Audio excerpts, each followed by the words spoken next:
I will not ask you to look for any silver linings. I will not ask you to feel anything but grief right now.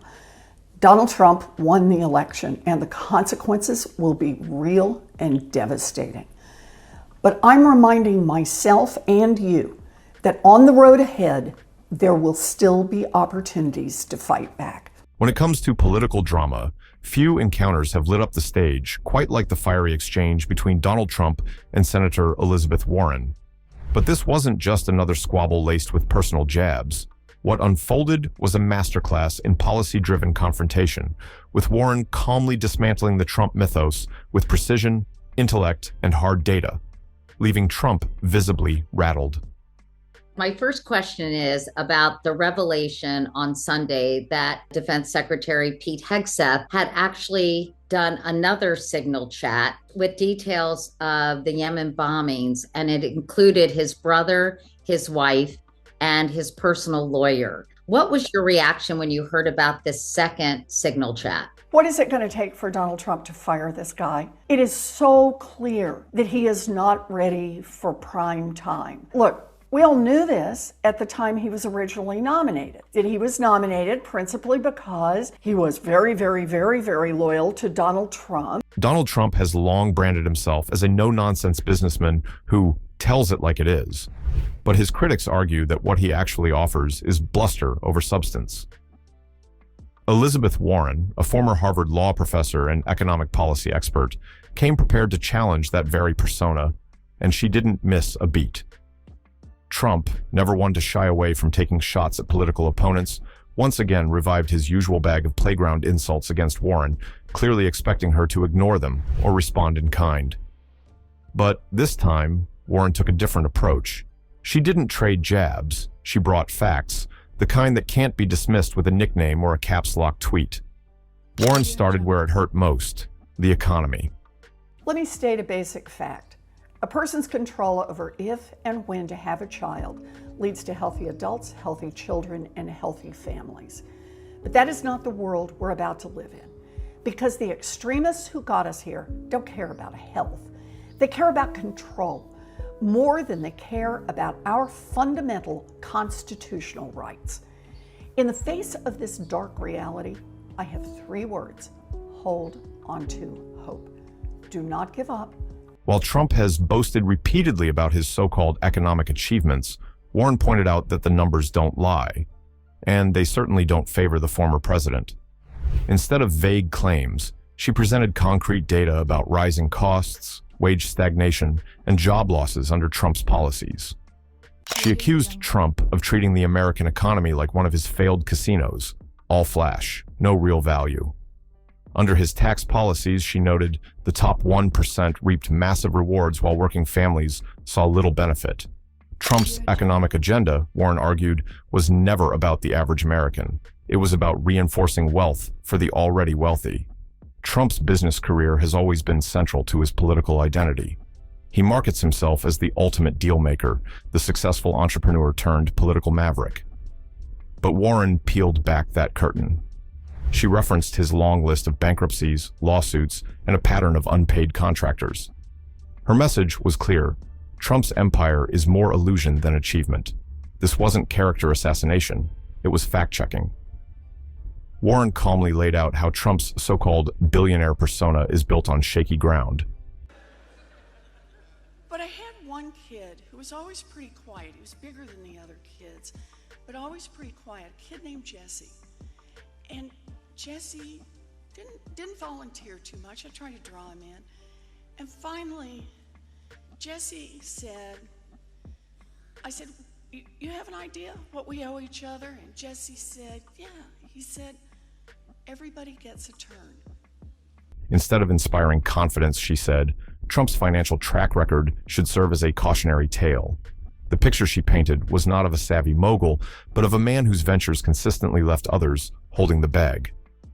One of Warren's most pointed revelations involved Trump's stance on Social Security.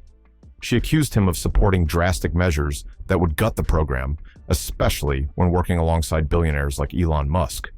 According to Warren, their approach would slash the workforce in Social Security field offices. the very people who help seniors and disabled individuals navigate the benefits they've earned. Framing it as a direct attack on the American people, Warren argued that Trump's plan would create chaos for millions who rely on Social Security. Some Catholics were not so happy about the image of you looking like the Pope. Oh, I see. You mean they can't take a joke? You don't mean the Catholics, you mean the fake news media. Not the Catholics loved it. I had nothing to do with it. Somebody made up a picture of me dressed like the Pope, and they put it out on the internet. That's not me that did it. I have no idea where it came from. Maybe it was AI, but I know nothing about it. I just saw it. It wasn't just a policy disagreement. She framed it as a moral failing, a betrayal of a fundamental promise made to the American public. What made Warren's performance so devastating wasn't volume or theatrics. It was her unwavering calm. While Trump fumed and fired off erratic posts and personal digs, Warren was composed, methodical, and precise. She didn't yell. She didn't throw punches. She simply laid out the facts and let the truth do the damage. She dismantled Trump's policy claims like a seasoned professor grading a sloppy term paper.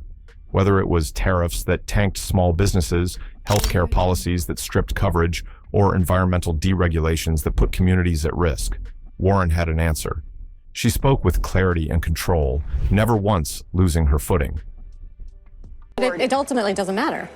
What do you mean it ultimately doesn't matter? This is the law. I'm Because still it didn't kind of change his Constitution policy. 101. No, but he has the authority, ultimately. Well, no, he does not. That's the whole point. He does not have the authority if Congress does not let him keep this authority. We can take this away. Can he I has get you? declared an emergency. That's what gives him the authority. Otherwise, it belongs to Congress. Instead of just mouthing off about what you think is happening, actually present some evidence. And let's look at the evidence. Let's let the other side come in and question that evidence. But you don't just get to lip off and say, and therefore the king. As if economic policy and Social Security weren't enough, Warren turned her attention to Trump's ethics, or the lack thereof. She highlighted the dizzying number of legal investigations and shady associates surrounding him, calling out the culture of corruption that trailed his administration. Warren argued that Trump wasn't just reckless. He was deliberate in bending the rules for personal gain. From conflicts of interest to the revolving door of unqualified appointees, she painted a picture of an administration that valued loyalty over competency, showmanship over governance. Trump's reaction was predictably loud, erratic, and devoid of substance. He launched into a familiar barrage of insults, questioned Warren's intelligence, and lashed out on social media with rambling posts that often defied logic or grammar. But this time, it didn't land. The contrast was glaring. While Warren spoke in complete, data-backed arguments, Trump seemed increasingly unhinged. I said to Melania, what do you think? And she said, you want to do this again? I'm going to get hell when I say this, but her feet are absolutely aching, you know, those heels. And we thought we were leaving, we were going home. She said, darling, I love you so much, but my feet are killing me. I said, honey, let me just see how far it is. I asked the person. Oh, not that long, maybe 400 or 500 yards. A man used to dominating the room who now found himself upstaged and outmatched. His tactics, deflection, name-calling, and exaggeration felt tired against Warren's calm competence. Unsurprisingly, the internet took notice. Social media lit up with memes and clips of the exchange, hashtags like #WarrenRex. Trump began trending as users shared bite-sized versions of the intellectual beatdown. One viral meme showed Warren holding a stack of Trump's failed policies with the caption, "Smells like failure." Pundits on conservative outlets scrambled to rewrite the narrative, accusing Warren of being unhinged, even as her responses remained measured and factual. Meanwhile, Trump allies tried to redirect attention. I have a plan to make sure that every American citizen gets to vote and gets that vote counted. Yes, this is a moment of tremendous challenge, but I believe this is the moment we have been called to. And I make you this promise. When I am president, we will answer this call together. but the moment had already been seared into the public consciousness. Beyond the viral clips and the social media buzz, this confrontation underscores a deeper ideological divide. On one side is a politics built on branding, spectacle, and surface-level appeal. On the other is one grounded in facts, empathy, and a genuine understanding of policy. Elizabeth Warren didn't just stun Donald Trump, she exposed a fundamental weakness in his approach. For all of Trump's bravado, he remains ill-equipped to defend his record when faced with informed, articulate opposition. In a world where yelling often drowns out reasoning, Warren proved that substance still matters. It remains to be seen whether this exchange will have a lasting impact on Trump's political momentum. His base remains loyal, and his style still appeals to a significant portion of voters. But this moment, calm, brutal, and utterly fact-based, may well become a turning point.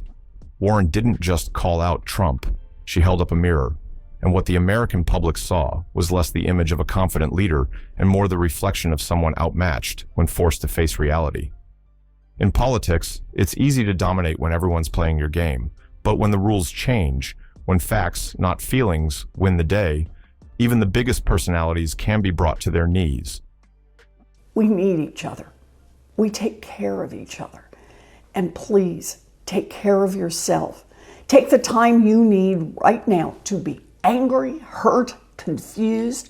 Hold your loved ones close. Find opportunities to be in community with others this week. Take social media breaks. And in this round, Elizabeth Warren didn't just win. She left no doubt who came better prepared. What do you think about Elizabeth Warren's shocking revelation? Do you believe Donald Trump saw it coming? Drop your thoughts in the comments below. We want to hear from you. If you enjoyed this breakdown, make sure to hit that like button, subscribe for more political bombshells, and don't forget to turn on the notification bell so you never miss an update.